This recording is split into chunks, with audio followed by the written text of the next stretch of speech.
오늘은 웨스트민스터 소요리 문답 9번째 문답을 살펴보겠습니다. 아, 지난 시간에는 하나님의 작정에 대해 나눴죠. 하나님의 작정이란 하나님께서 세상의 모든 일을 미리 정하셨다는 의미입니다. 그런데 그냥 아무렇게나 정하신 것이 아니라 하나님 그 자신의 뜻대로 계획하신 영원하신 목적을 따라서 일어나는 모든 일을 자기의 영광을 위하도록 정하셨다라고 하는 의미가 있습니다. 그리고 그 작정하심은 크게 두 가지로 이루어지는데요. 하나는 창조고 하나는 섭리입니다. 네, 오늘 살펴볼 제 구문답은 바로 창조를 다루고 있습니다. 소율이 문답 제9문답의 내용을 우리 함께 읽어보겠습니다. 제9문, 하나님께서 창조하신 일이 무엇입니까? 답, 하나님께서 창조하신 일은 엿새 동안에 아무것도 없는 중에서 그분의 능력 있는 말씀으로 만물을 지으신 것인데 하나님의 보시기에 모든 것이 매우 좋았습니다. 네, 오늘날과 같이 진짜와 가짜를 구분하기 어려운 시기도 없는 것 같습니다. 소위 짝퉁이라고 하는 명품 제품들도 많고, 뉴스도 가짜 뉴스가 많지요. 정보는 흘러 넘치지만 사람들을 현혹하는 가짜 정보들 역시 많습니다. 심지어는 복음에도 가짜가 있어서 여러 가지 이단 사설과 또 참된 복음을 구분하기가 어려운 그런 시대를 살고 있습니다. 그렇기 때문에 진품과 진리의 가치가 더 소중하게 느껴지고 사람들은 진실에 목말라 하죠. 과거에는 어땠을까요? 사람들은 사람들의 삶에 결정적인 영향을 미치는 자연의 힘 앞에서 그 원인을 알고 싶어 하는 욕구를 본능적으로 가지고 있었습니다.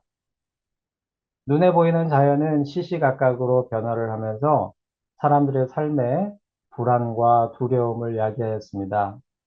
그래서 사람들은 자연을 움직이지 않는, 보이지 않는, 그 자연을 움직이는, 보이지 않는, 자연을 움직이는 힘의 근원을 궁금해했고, 나름의 지식과 경험으로 설명하고 싶어 했습니다. 하지만 인간의 능력으로는 이해할 수 없었기에, 처음에는 철학적 사유보다는 신이라고 하는 초월적인 힘을 빌어서 눈에 보이는 것들을 설명하려고 했지요. 그래서 각 나라와 민족들마다 자신들의 신의 이야기로 만물의 기원과 또 현상들, 그리고 사람들의 삶을 설명하려고 했던 것입니다. 신들의 이야기, 즉, 신화가 그렇게 탄생하게 되죠. 그런데 신화는 재미는 있지만 근거가 또 의미가 모호했습니다. 그래서 인간의 이성적인 능력으로 자연을 움직이는 만물의 근원을 설명하려는 시도를 하게 됩니다. 그 시작이 지중해 서쪽 해안의 항구 도시 밀레투스에서 있었지요.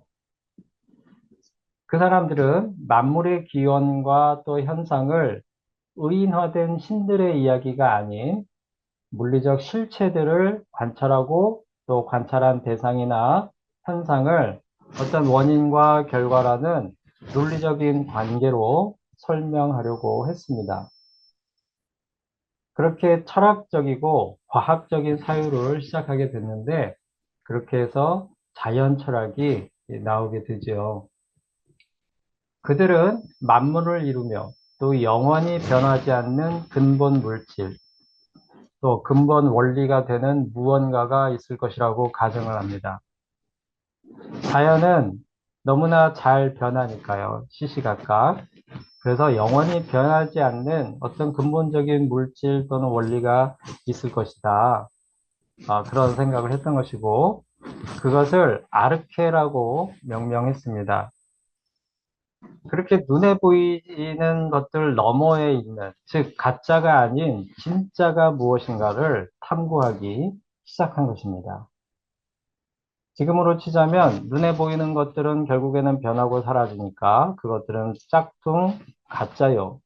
영원히 변하지 않는 진짜는 따로 있을 것이라고 생각하고 논리적으로 탐구를 하기 시작한 것입니다. 그 자연 철학의 철학자들이 우리가 예전에 학교에서 도덕이나 철학 시간에 배웠던 탈레스, 또 아낙시만드로스, 아낙시메네스, 그리고 피타고라스 정리로 유명한 피타고라스. 피타고라스도 철학을 위해서 수를 다루었던 것이죠. 또 헤라클레이토스라든지 데모크리토스라든지 이런 인물들이 있습니다. 그들의 주장을 잠깐 소개를 하자면, 간단히 말씀을 드리자면, 탈레스는 만물의 근원을 이루는 이 아르케를 물이라고 보았죠. 이게 최초의 어떤 이 사유를 통한 그런 만물의 근원을 찾아가는 그런 시도였습니다. 아, 반면에 또 그의 제자 아낙시만드로스는 만물의 근본 물질은 아페이론이라고 하는 그런 것을 가정해서 변하지 않는 어떤 그런 것이 있을 것이다. 이렇게 가정해서 설명하려고 했습니다. 또 그의 제자 아낙시메네스는 공기라고 하였고요. 피타고라스 정리로 유명한 피타고라스는 만물의 근원을 수로 보았습니다. 그리고 헤라클레이토스는 그 아르케를 불이라고 했고요. 또 그리스의 철학자 플라톤은 나중에 그것을 이데아로 명명하기도 했죠. 플라톤에게 있어서 눈에 보이는 것은 실제하는 것이 아니었습니다. 눈에 보이는 현상은 실제하는 것이 아니고 실제로 존재하는 것은 그 현상 뒤편에 있는 이데아이다. 그래서 현상은 실제로 존재하는 것이 아니라 실제 존재하는 이데아의 그림자에 불과하다. 그렇게 말하기도 했죠. 하지만 고대의 다양한 신화도 그렇고 또 사람들의 이성적 사유에서 나온 아르케도 그렇고 하나의 물질로 일치된 견해를 만들지는 못했습니다. 오늘날에는 철학과 또 과학의 발달로 과거에 비해서 훨씬 정교하고 검증된 이론으로 만물의 근원을 설명하려고 하지요. 하지만 만물의 기원에 대해서만큼은 명쾌하게 설명하지 못하고 있습니다. 과학계에서는 팽창하고 있는 우주가 어느 한 시점에 빅뱅이라고 하는 우주 대폭발로 시작됐을 것이다 라고 가정을 합니다. 하지만 이는 아직은 과학적 검증이 아닌 가정에 불과하죠. 또 그 빅뱅을 촉발시킨 존재에 대한 설명 역시 하지 못하고 있는 것입니다. 사실 그 점은 과학계 분야에서는 해결할 수 없는 그런 문제이기도 합니다. 신화와 자연철학, 현대의 과학이론까지 제가 장황하게 언급을 했는데요. 말씀의 요점은 이겁니다. 변화하는 현상은 실제로 존재하는 것이 아니며 자신은 변화하지 않으면서 세상 만물에 영향을 주는 근원적인 힘이나 물질은 무엇인가? 그리고 그것은 언제 시작됐는가를 탐구하는 것이 인간의 본능인데 인간의 지식과 힘으로는 그것을 밝혀내지 못하는 한계가 있다라고 하는 것이죠. 근원적인 진짜와 가짜를 구분할 수 있는 힘이 인간에게는 없다. 그것을 알고 싶어하는 본능은 있지만 그 능력은 없다. 이런 말씀을 드리는 것입니다. 그런데 이 점에 대하여 오늘 읽은 본문 말씀은 단지 네 마디로 간결하게 또 명확하게 우리에게 답을 주고 있습니다. 본문 말씀 다시 한번 읽어보겠습니다. 태초에 하나님이 천지를 창조하시니라. 아멘. 우리가 너무나 잘 아는 말씀이죠. 히브리어로 하면 파르시트, 바라, 엘로힘, 에트 하샤마임, 베이트 하렛. 이 말씀을 근거로 한 소요리 문답 9번째 문답도 세상의 모든 만물을 지으셨으며 또 그 지으신 것이 하나님 보시기에 좋았다. 이렇게 가르치고 있습니다. 하나님께서 세상 모든 만물을 지으셨으며 또 그 지으신 것을 보시고 좋아하셨다. 이렇게 가르치고 있는 것이죠. 즉, 만물의 기원은 하나님이시며 만물은 무에서 유를 창조하신 하나님의 창조 사역의 결과물이라고 우리에게 분명하게 가르치고 있습니다.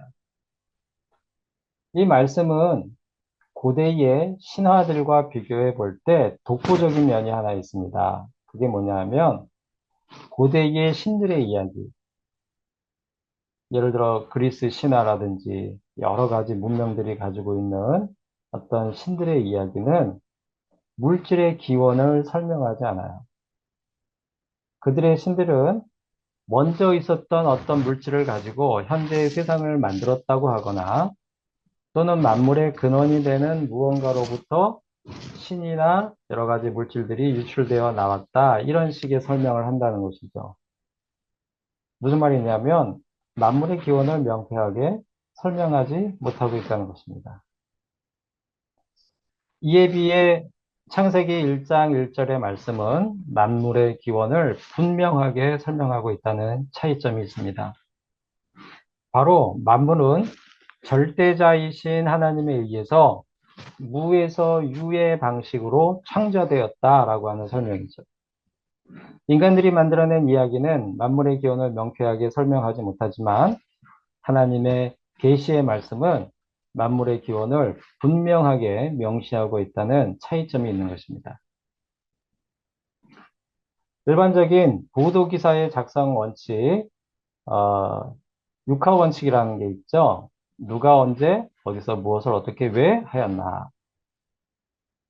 이 육하 원칙에서 보면 만물의 기원은 누가, 하나님께서 언제, 태초에, 어디서, 무에서 유를 창조하신 것이기에 어디에 개념이 있을 필요는 없습니다. 그렇죠? 그 다음으로 어떻게, 이것은 무에서 유로, 덧붙이자면 말씀으로, 이것은 창세기 1장에 거듭해서 설명하고 있죠. 하나님께서 말씀으로 창조하셨는데 무에서 유로 창조하신 것이죠.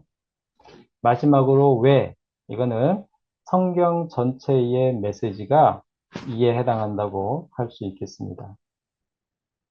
이 창조기사에서 눈여겨볼 단어가 하나 있습니다. 바로 태초에라고 하는 단어입니다. 이 태초에 해당하는 원어 파르시트에서 파는 영어로 하면 in에 해당이 되고요.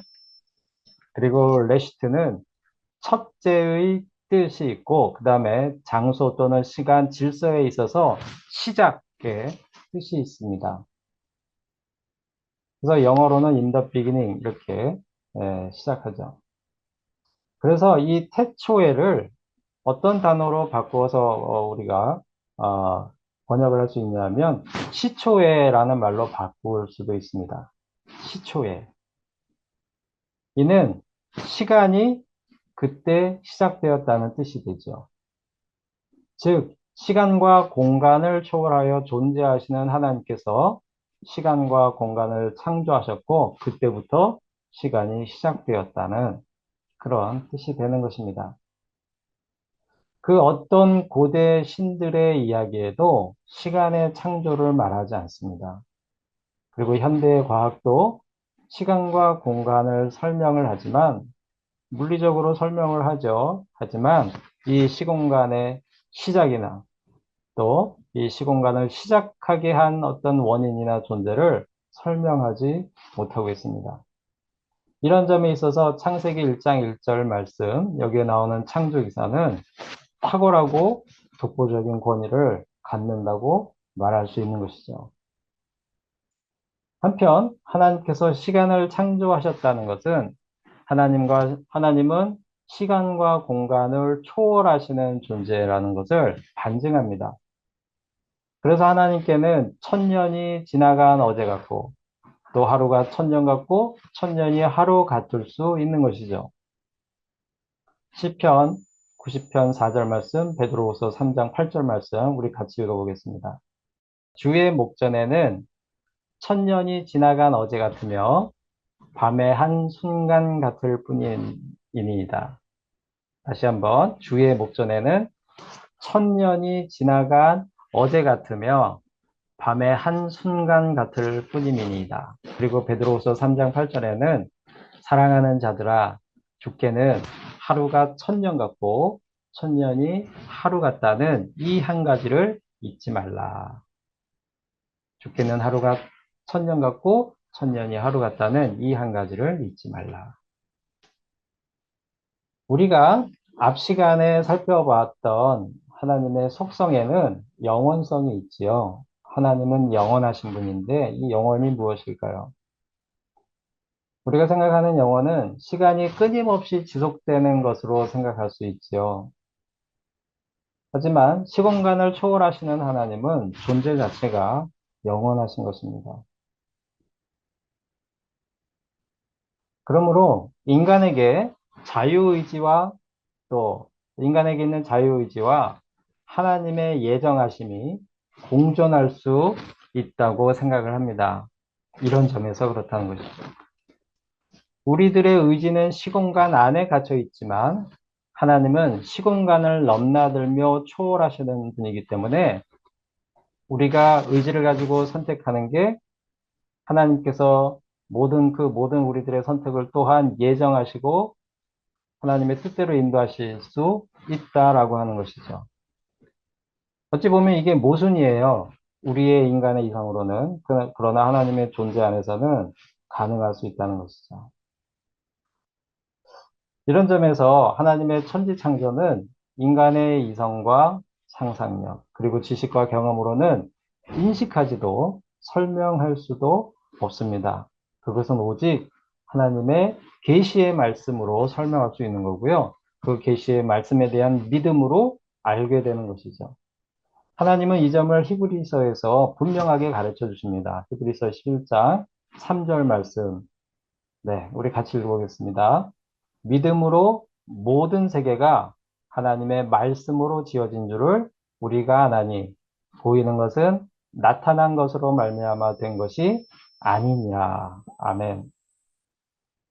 세상의 모든 만물이 하나님의 창조에서 비롯되었다는 것은 나타난 것들, 즉 현상을 탐구하고 검증해서 알 수 있는 것이 아니라 믿음으로 알 수 있다고 하나님은 분명하게 가르쳐 주시고 있습니다.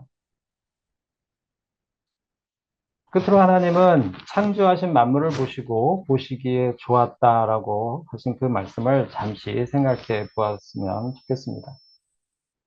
이는 창세기 1장에 나오는 엿새 동안의 창조 기사에서 거듭해서 나오는 표현입니다.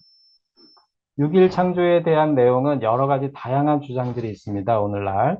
그래서 오늘은 제가 그 부분은 언급하지 않는 것으로 하겠습니다. 단, 여러 가지 다양한 신학적, 과학적 주장들이 있음에도 만물이 하나님의 창조물이라고 하는 점에서는 달라지지 않습니다.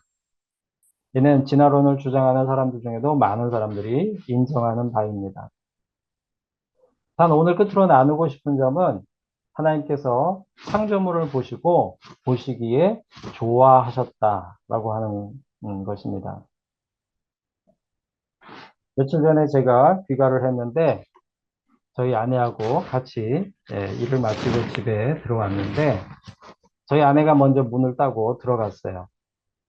그런데 저희 아내가 굉장히 소스라치게 놀라서 다시 뛰쳐나온 일이 있습니다. 왜 그러냐면 바로 저희 집 거실 바닥을 커다란 바퀴벌레가 혼자 거닐고 있었기 때문입니다. 저희 아내 말로는 이때만한 바퀴벌레가 있다고 그렇게 놀래서 그냥 그랬는데 제가 보니까 그 정도까지는 아니더라고요. 어쨌든 꽤 큰 바퀴벌레가 있었습니다. 근데 사실 바퀴벌레도 굉장히 놀랬나 봐요. 쏜살같이 가구 밑으로 들어갔습니다. 그래서 저는 급하게 신문지를 말아 들고 또 바퀴벌레가 숨은 그 가구 바닥을 향해서 신문지를 말아 들고 그리고 그 바퀴벌레 약이 있죠. 그걸 이제 막 뿌렸어요. 잠시 후에 바퀴벌레가 벽을 타고 가는 것을 보고는 신문지로 내려쳐서 겨우 잡긴 했습니다만 저 역시 놀랐고 사실은 많이 무서웠습니다. 요즘 바퀴는 날아다니잖아요. 나르기 전에 잡아야 되는데, 사실 나르면은 이게 어디로 튈지 모르니까. 저도 무섭거든요, 바퀴벌레가. 저희에 비해서 한없이 작은 그 바퀴벌레가 왜 그리 무서운지 모르겠습니다. 오늘 말씀을 준비하면서 하나님께서 보시기에 매우 좋으셨다. 이 부분을 보면서 이 바퀴벌레 생각이 났습니다. 그 바퀴벌레도 하나님의 창조물인데 하나님께서 보시기에 좋았다고 하셨을까? 당연하지요. 하나님께서는 보시기에 좋았다고 하셨을 것입니다. 그리고 그 에덴 동산에도 그 바퀴벌레가 있었을 것 같고요. 그리고 아담이 너는 바퀴벌레야 라고 이름을 직접 모든 그 동물들의 이름을 지어주지 않았습니까? 하나님이 지으신 창조물의 이름을 아담이 지어줬잖아요. 그러니까 바퀴벌레도 너 바퀴벌레야. 물론 뭐 지금의 이 이름은 아니더라도 고유한 이름을 아담이 지어주었을 테지요. 하나님께서 보시기에 좋으셨으니 아담도 저처럼 신문지를 말아들고 바퀴벌레를 때려잡을 생각은 하지 않았을 것 같습니다. 적어도 에덴 동산에서만큼은 말이죠. 하지만 지금은 사람들의 굉장한 혐오의 대상이 되어 있죠. 왜 이렇게 되었을까? 언제부터 바퀴벌레는 이렇게 혐오의 대상이 되었을까? 이 점은 나중에 인간의 죄의 문제를 다루는 소요리 문답을 살펴보면서 나눌 수 있을 것 같습니다. 어쨌든 하나님은 모든 피조물을 보시고 심히 매우 기뻐하셨습니다. 우리들 한 사람 한 사람, 혹 우리는 사실 외모가 어떻든 간에 우리 마음 한쪽에는 우리 자신을 싫어하고 혐오하는 그런 마음들이 있죠. 아무리 잘생긴 사람도요, 남들이 잘생겼다고 하지만 그 자신은 못생겼다 생각할 수 있습니다. 실제 그런 경우 많잖아요. 반면에 좀 못생겼어도요, 자기 자신을 사랑하고 또 아끼고 자기 자신에 대해서 자신감을 가지고 그런 마음을 가지고 사는 사람들이 또 많이 있습니다. 하나님은 우리의 마음과 상관없이 우리의 모습에 상관없이 즉 사람들이 가지고 있는 기준에 상관없이 모든 피조물을 보시고 심히 좋아하셨다. 매우 이뻐하셨다. 그것을 우리에게 말씀하시고 있습니다. 이게 얼마나 위안이 되고 위로가 되는 말씀인지 모르겠어요. 또 우리가 그런 마음으로 그런 시각으로 사물을 대하고 사람을 대한다면 우리가 보지 못하는 아름다움이 그들에게 있다라고 하는 것을 볼 수 있을 것입니다. 그런 눈으로 보면 솔로몬의 영광보다 더 영광스러운 그 어떤 것이 들에 핀 백합화 한 송이에 있다라고 하는 것을 볼 수 있는 그런 안목이 생기는 것이겠죠. 사랑하는 성도 여러분, 창세기의 창조 기사를 살펴보면서 말로 다 표현할 수 없는 하나님의 존귀하심과 위대하심을 다시 한번 생각하게 됩니다. 시공간을 창조하시고 또 그 시공간을 온갖 물질과 생물로 채우신 하나님께서 특별히 사람을 하나님의 형상에 따라 창조하시고 이거는 이제 다음 시간에 나누어 보게 될 텐데요. 그 사람들과 또 함께 하시기를 원하셨고 그 사람들의 죄를 씻어주시기 위해서 이토록 존귀하시고 위대하신 놀라우신 시공간을 초월하신 하나님께서 자신이 창조하신 시공간 안으로 또 자신이 창조하신 인간의 몸을 입고 성육신하신 것을 생각할 때 하나님의 사랑과 은혜는 우리 인간의 이성과 지성과 또 감성을 뛰어넘는 놀라운 것임을 다시 한번 깨닫습니다. 그 놀라움을 고백하고 감사하며 노래하는 이 한 주간이 될 수 있기를 바랍니다. 같이 기도하시겠습니다. 만물의 근원이 되시는 하나님 아버지, 하나님의 놀라우심과 위대하심을 찬양합니다. 영광과 존귀를 받으시기에 합당하신 하나님, 우리의 근본이 하나님께 있음을 잊지 말게 하시고 하나님과 함께 하는 것이 인생의 행복임을 깨닫고 하나님의 진리의 말씀을 갈망하는 저희들이 되게 하여 주시옵소서. 예수님의 이름으로 기도합니다. 아멘.